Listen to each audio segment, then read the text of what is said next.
same time, which is kind of nice to have that feature if you're trying to save CPU or trying to save memory on your memory there. Let's get that there. Then you've got a little L or empty the track there. You've got poly or polyphony. Anybody know what polyphony is? What's polyphony? Multiple sounds.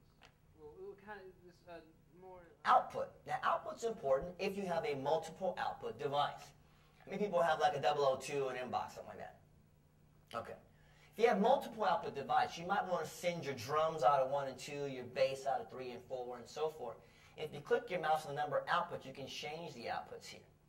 And Sample Tank has 32 virtual outputs. So if you have your digital workstation like Logic here set up to have separate auxes on separate parts of your audio interface, you can send that out of a separate out from here in Sample Tank.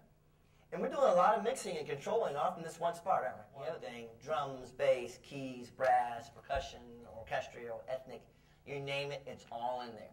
Sample Tank is kind of your Swiss Army knife. It's kind of how I think about it. The great songwriting palette with a little bit of every genre mixed in. Now, if I hit my little white arrow, it drops down the black arrows, and there's other sounds right there. So I'm going to just play a little bit of a sequence here, and let you hear some of the sounds of Sample Tank. I'm also going to show you that there's sonic synth mixed in here and Miroslav all playing at the same time. But let me let you hear some sounds. See what you got here.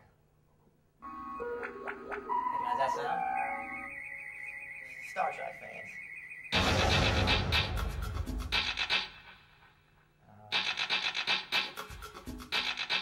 Got some sonic synth.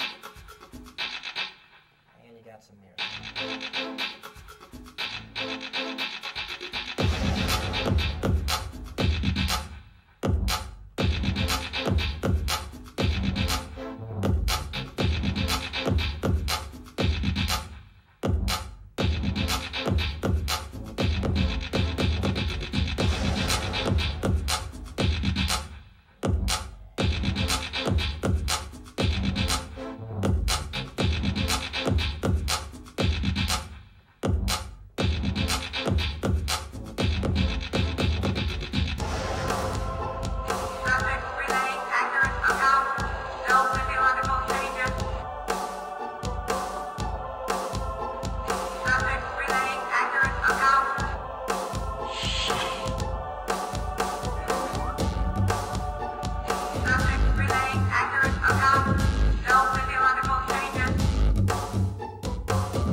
Still had room to give you more stuff to play with.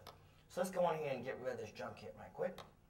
Just by hitting a little empty the track out.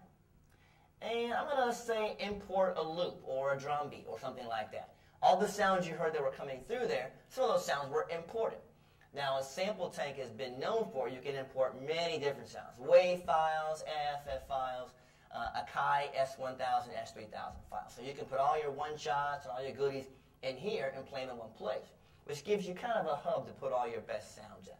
So this is an example. Now, let's say I imported a drum kit. I'm going to go up here and just grab one of my favorite drum kits here. This is actually a stock drum kit from Sample Tank. This is one of my favorites here. It's called Tight Funk. Let's see if it comes through good here. Got a little sound. Give me a little bit of volume on that, would you? You guys hear that?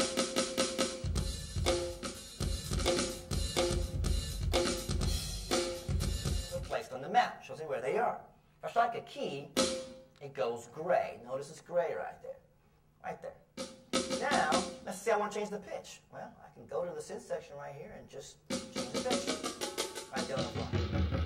I can change the attack, I can go in and I can change right there, I can turn up a level. So everything's accessible to me in 2 strokes. Zone, strike a key, make a change. So I don't have to dig. I don't have to fumble around to get there. Pretty easy, right? Okay. Makes things simple for me. But let's say, okay, I like that kit. I've saved it, but I'm going to import a loop too. I'm going to go up here and grab a loop here. Let's see. I'm going to go get this ambient dub at 135. Now, I think my 135. Let's turn off the stuff. And let's say it's at 135. Now, normally if I want to lock that loop to tempo or I want to put it inside my track, I usually got to import it in an Apple loop or do something kind of funky. It's another whole step I got to go through. With us, All you do is turn on this little button here, it says sync, and it locks the tempo for you. So if I take it slower and take it to 100, it'll lock it to whatever tempo I'm playing at. Once again, not earth-shattering, but quick, simple, and efficient. I don't have to dive around for tools I want to get to. How many people use loops all the time? They just want to drop it in and go. I import it in the sample tank. I can use it any way I want to. Hit loop sync and boom, I'm in and out. Simple, easy, right? Okay, let's take a look at another thing here. Let's say I wanted to put in a couple different loops, different times. I can go into this track 2 here, put one in at 180 maybe, just to get crazy. Let's see here. And then I go to channel 3, put one in, and let's see, get another crazy just tempo here. Pop up and get one, let's get one like at 90, something really off the wall. Okay, now I got one at 90, one at 180, and one at 135. Now if I want to layer them all together, let's make some really weird loop mess. I'll put them all in the same MIDI channel. Just click my mouse on the number, move it there, and now I've got them all on MIDI channel 1. If I play that first one, it's all crazy. Messy. Not usable, obviously, right? All I have to do is turn on my global sync here, my master sync. It will sync everything in a MIDI channel in the same tempo. Now it all plays. So whatever loop is going to be in there is going to match the tempo, all the same thing. Pretty sweet, huh? So once again, simple, ease of use, making it creative for me. I don't have to dive for everything I need to get to. It's right there for me. You get me so far? Something you can use in the studio, something you use in your mixes? Yeah. Okay. Let's go to this effects rack here. Let's just take a look at that just for grabs and giggles. Now this effects rack here is pretty powerful. We don't talk about it enough, but we really should talk about it a little bit more today. There's 5 effects for every voice you have in Sample Tank. So you got 16 voices. Every one gets its own fresh set of 5 effects. So it's not 5 effects for the entire piece. Every single channel gets 5 effects. And inside that effects box, there's over 30 effects to choose from. Reverbs, delays, choruses, wah-wahs, filters, you name it, and it's all in there. In Sample Tank 2.5, you knew you used reverb or CSR on the back of the entire thing. I put the master effect on. That way I wouldn't have to put CSR on every single track. I could put it on a master bus. We didn't have that before. That's a big addition for Sample Tank 2.5. Okay. So, one last thing I'm going to show you about Sample Tank. We're going to move to the next one. Now, I know most of you guys have had Sample Tank for a while, like you guys said over there, and you probably never really used the engine called Stretch. Let's take a look at this. This is going to make you go, what? I can do that? Really? Let's take a look at something here a little interesting. I'm going to go down here and grab an actual vocal file, a WAV file, something simple.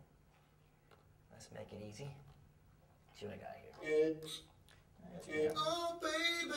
Okay, here's the story. Your background vocalist coming to the studio. He's coming in, he's a little tired, but you need to have this whole ensemble background thing going. Analyzes that file for you and retains the pitch across the set of keys. So now if the original note was here, oh, baby, I've got an octave that I can do this. Oh, baby. With full-blown with their background vocals down for me. Oh, baby. So imagine remixing and putting background vocals together and being able to throw that in the background. Just, oh, baby. So I got all my stuff right there. So taking that one note, now I've got it all the way across. Oh, baby. But let's just say for sake of argument, he didn't sing it right. Oh, baby. You want him to go, oh, baby. You wanted to change it. Well, you can't come back and sing it again. He's already gone. His girlfriend picked him up. He's got to go. She's not going to get him back. Let's go and see what we can do. You can actually go to legato mode over here and adjust the portamento a little bit. You can actually re-key his vocal in his pitch on the keyboard like this. Oh, baby. From here. Oh, baby. Like. Oh, baby. Oh, baby. Oh, baby. Now that's pretty cool, yes? Yes? Gotta make you guys wake up back there, so I can't get you sleeping. So that's, you didn't know.